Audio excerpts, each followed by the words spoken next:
Bienvenue chez Fratello, moi c'est Fred. Et moi c'est Fratello. Aujourd'hui, on a eu la chance de faire une petite vidéo call, comme on dit, sur Internet avec monsieur Marcus Ries de chez Ries & Müller. Alors Marcus nous présente dans cette vidéo le Homage version 2021 avec le nouveau moteur Bosch Performance CX génération 4 et le Roadster équipé avec le même nouveau moteur. Vous allez voir un petit peu Marcus qui rentre dans les détails, qui vous explique tout vu qu'il est à l'origine de la conception de ces fabuleux vélos. Salut Marcus, bienvenue chez Fratello. Donc on est en vidéoconférence depuis Lyon ici chez nous et à Multal chez toi sur le site de fabrication.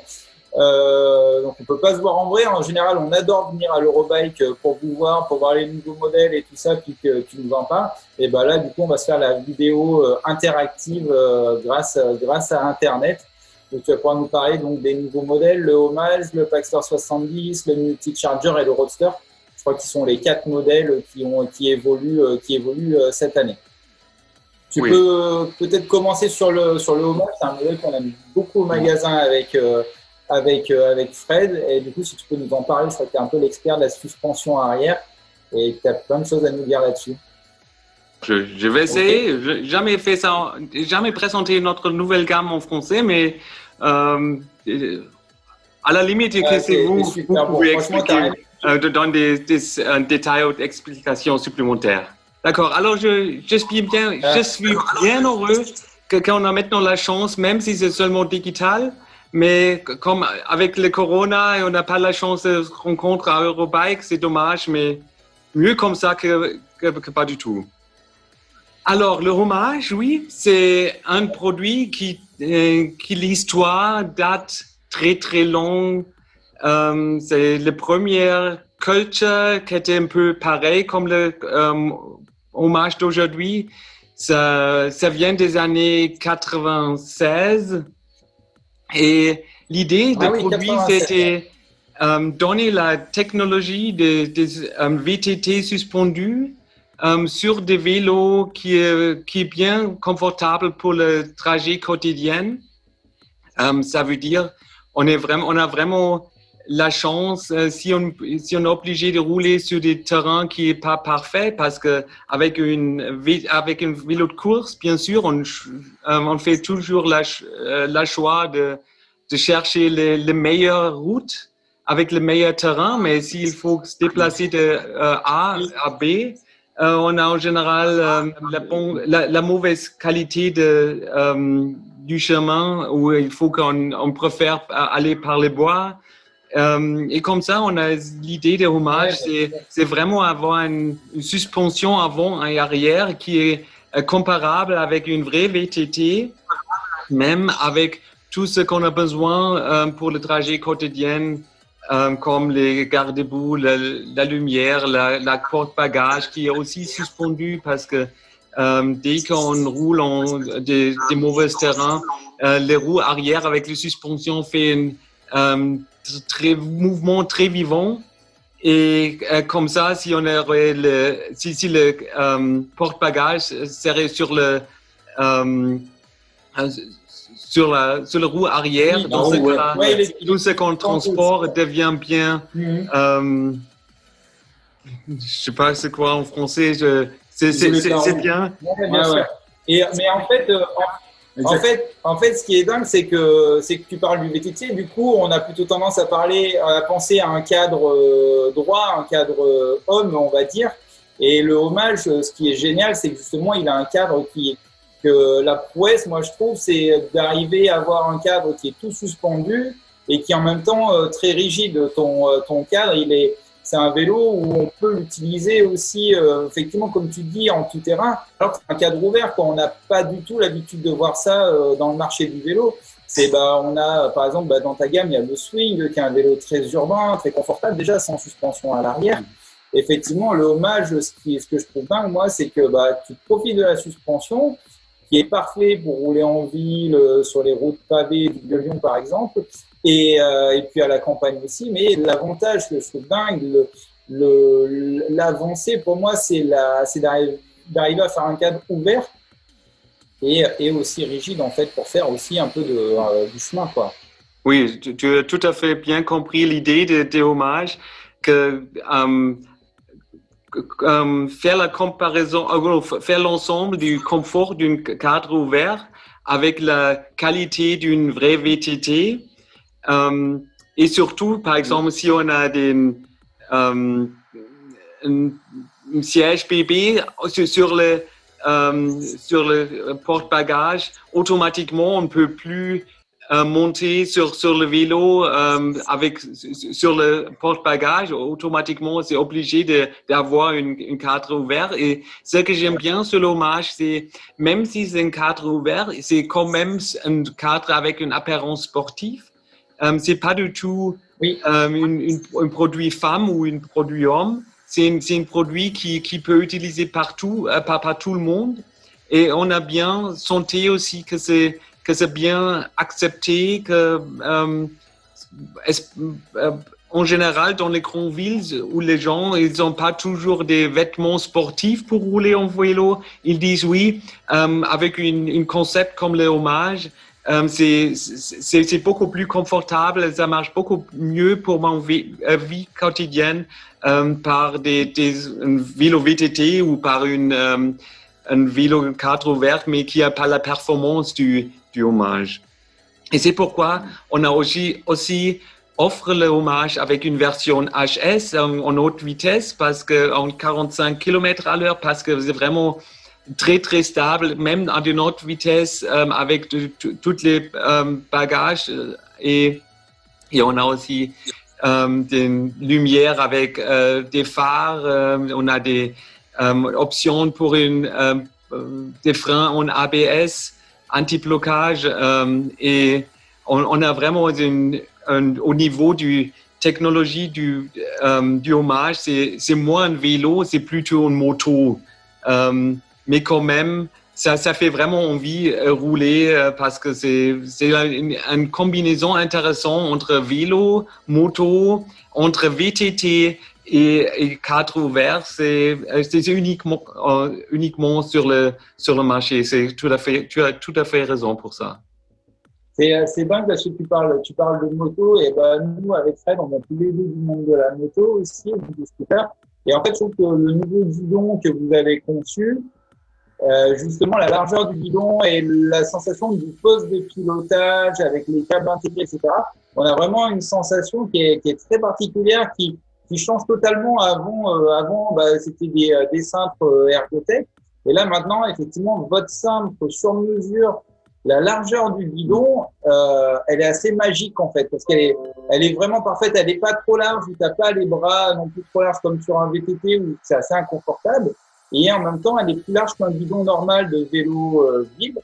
Et c'est vrai que la sensation, ça, plus les gros pneus à l'avant, les Super Moto X, là, franchement, c'est vrai que la sensation quand tu montes sur ce vélo-là, c'est waouh, on est sur un vrai vélo, quoi. Enfin, c'est vraiment impressionnant, quoi. L'intégration de la batterie fait que ton cadre est très gros, très imposant, et ça, en effet, on se rapproche un peu de la moto et ça donne une confiance, tu vois, au vélo.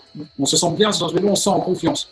Tu vois ce que je veux dire par rapport à la robustesse, par rapport à la taille. Donc, tu peux comparer ça en effet à une moto, comme une BMW, qui est une moto, généralement, quand tu as ça entre les jambes, tu sens bien la grosse moto, c'est bien stable et tout. Le Hommage, pour moi, c'est pareil. Oui, ça fait moins de bruit. Ça fait moins de bruit. Non, super, c'est exactement ça. Du coup, là, on parlait de l'intégration des batteries. Je pense aller y venir de cette idée folle de mettre une batterie de chaque côté du cadre pour le système dual batterie. Oui, c'est parce que surtout si soit on fait des grandes randonnées ou soit on a la version en haute vitesse, on a toujours besoin de plus de capacité dans les batteries et pour même garder aussi le cadre ouvert sans ajouter quelque chose sur le porte-bagages. C'était la solution qu'on a choisie sur le Hommage.